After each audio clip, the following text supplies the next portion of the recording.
21 panukala ang tinalakay ng Kamara para sugpuin na ang political dynasty sa bansa. Sa dami tuloy, pinuna ng COMELEC ang magkakaibang probisyon ng mga panukala. Nasa frontline ng balitang yan si Mobile Journal Arles de los Santos.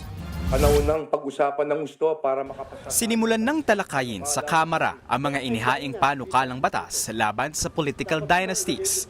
Kabilang dito ang bersyon ni House Speaker Bo G.D. at House Majority Leader Sandro Marcos na inihain noong Disyembre.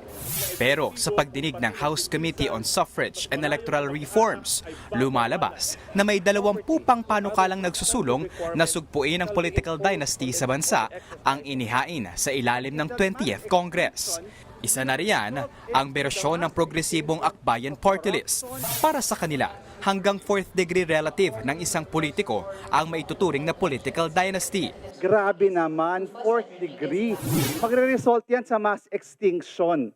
But if that mass extinction will result into the mass extinction of corruption, patronage politics, and poverty, then so be it.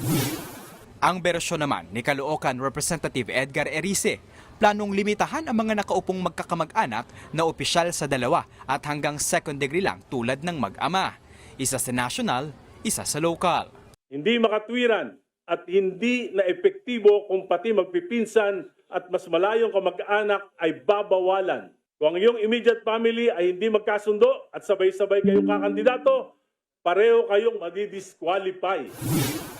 Present sa hearing kanina ang mga kinatawan ng civil society organizations, framers ng 1987 Constitution at 4 na dating Supreme Court Justices. Unang tinalakay ang matagal ng debate kung ano nga ba ang political dynasty. Ang sabi lang kasi sa Section 26 Article 2 ng Saligang Batas, bawal ang political dynasties alinsunod sa kahulugan nito sa batas. Ang kaso, hanggang ngayon ay wala pa rin ang batas na yon. At yan ang dapat maging malinaw sa ipapasang panukalan ng Kongreso. Bagay na binigyan diin ni COMELEC Chairman George Garcia. Aniya, dapat plantsahin muna ang magkakaibang probisyon ng lahat ng panukala tungkol sa anti-political dynasty. Sa lahat po ng 21 bills, magkakaiba po ang remedies na ino-offer ng bawat isa. Tingnan niyo po, ang ginamit ng iba, disqualification. Ang ginamit ng iba, cancellation. Magkaiba po ang implication ng disqualification at cancellation. Can a dynasty be substituted? Dapat po mailagay din siguro yon.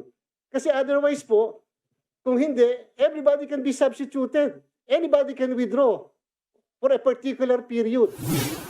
Sa pinakahuling survey ng Pulse Asia, 54% o higit kalahati ng mga Pilipino ang suportadong pagbawalan ang political dynasties.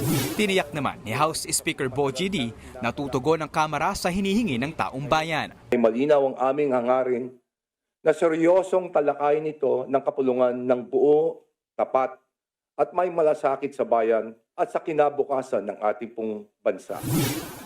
Sa February 10, ang sunod na committee hearing ng Kamara ukol sa political dynasties. Nagbabalita mula sa Frontline, Mobile Journal Arles de los Santos, News 5. Mga kapatid, Mean Los Baños po, huwag magpahuli sa mga balita at impormasyong dapat ninyong malaman. Para sa mas malawak na balitaan at diskusyon, mag-follow at mag-subscribe na sa social media pages ng News 5.